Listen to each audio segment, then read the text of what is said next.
A progressive's response to salvation.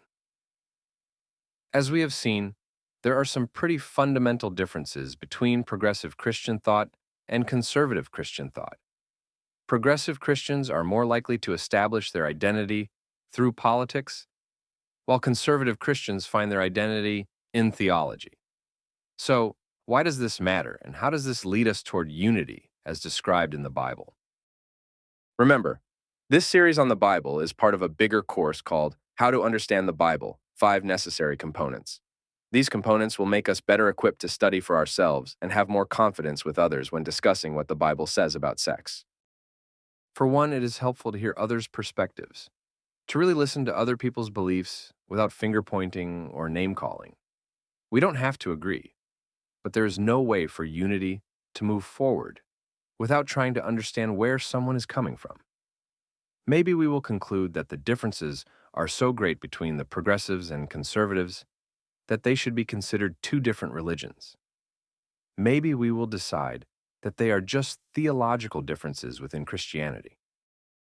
Regardless of where you or I land, you can't really make an educated decision without understanding the core beliefs of each.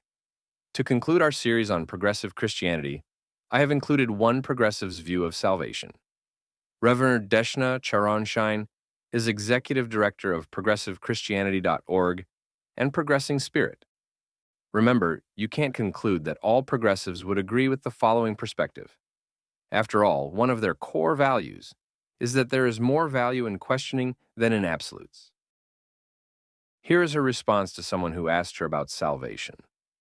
Hello, Deshna. Thank you for your prompt reply.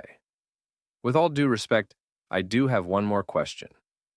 What is the way of salvation? According to John 14:6, Jesus is the only way. Accepting the fact that we are sinners, asking for forgiveness, believing in the Lord Jesus Christ, who took our sin upon himself, and in faith, calling on him to be a part of our lives and building a relationship with him. With your evolving understanding of Scripture to suit the needs of society, has this changed too? Dear Marlene, I cannot speak for all progressive Christians on this one.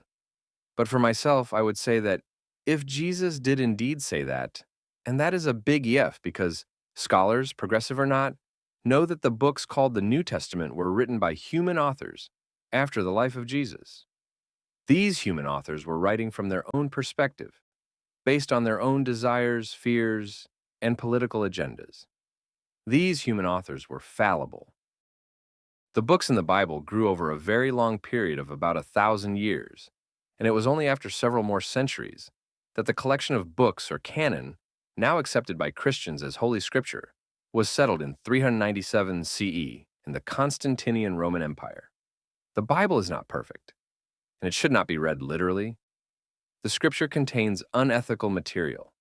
There is genocide, murder, war, sexism, child sacrifice, homophobia. It is a teaching and wisdom collection of prophetic and poetic sharing from almost 2,000 years ago. But alas, the hope for understanding passages like this is in the life that Jesus led. So if Jesus is the way is how he lived his life. And Jesus' main teaching is that radical sacrificial love must extend to all, even our enemies, with special focus on the poor, those marginalized by religion and empire, the outcasts, and the vulnerable. It seems highly unlikely that he would then also say that those who have had no access to him, or haven't heard of him, or who have been raised with very different beliefs, do not have access to the kingdom of heaven.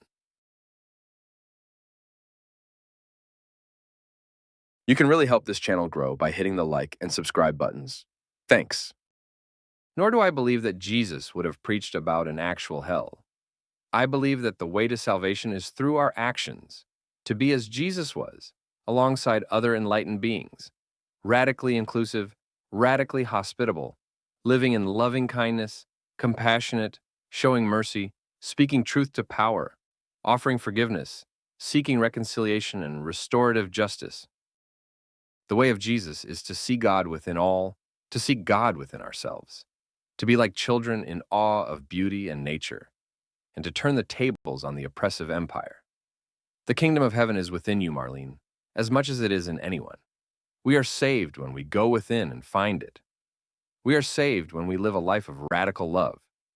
I believe the way of salvation according to Jesus was in how he lived and how he died. He died not for our sins, but because of our sins.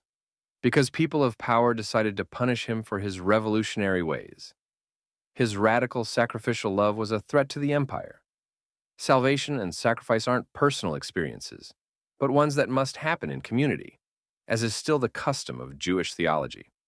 Salvation is not individual, as modern evangelicalism has taught you to believe. Jesus was Jewish, and his theology was different. Salvation happens when we find the sacred oneness of all, and the world is ever changed for it. Rev Deshna Charan. We can see from this reading that this perspective is radically different of the doctrine of salvation espoused by evangelicals. If you grew up in an evangelical church, reading this perspective of salvation would seem like inaccurate view of biblical salvation, and might even have left you feeling defensive and possibly angry. You might feel like unity is not possible with someone that holds to such an unbiblical view of salvation. It is unfortunate that we have actually been taught in our churches to view them as an enemy. I think that everyone who identifies as a Christian can do better, whether you classify yourself an evangelical or progressive. After all, you don't have to agree on a theological point to still be friends with someone, even if it is what evangelicals would say is an essential of the faith. I can think of two people that I admire that are conservative Christians, and yet are extremely respectful of progressive Christians.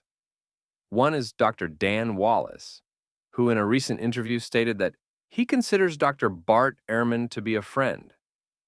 Dan is on staff of Dallas Theological Seminary, and Bart writes profusely denying the Bible as being inspired and inerrant. Another is Matt, a well-known YouTube creator who interviews pastors and staff from all kinds of different churches. He recently interviewed a progressive pastor and was extremely respectful and loving, even though their theology was polar opposite. Is there a time when we should ever break fellowship with someone because of their theology?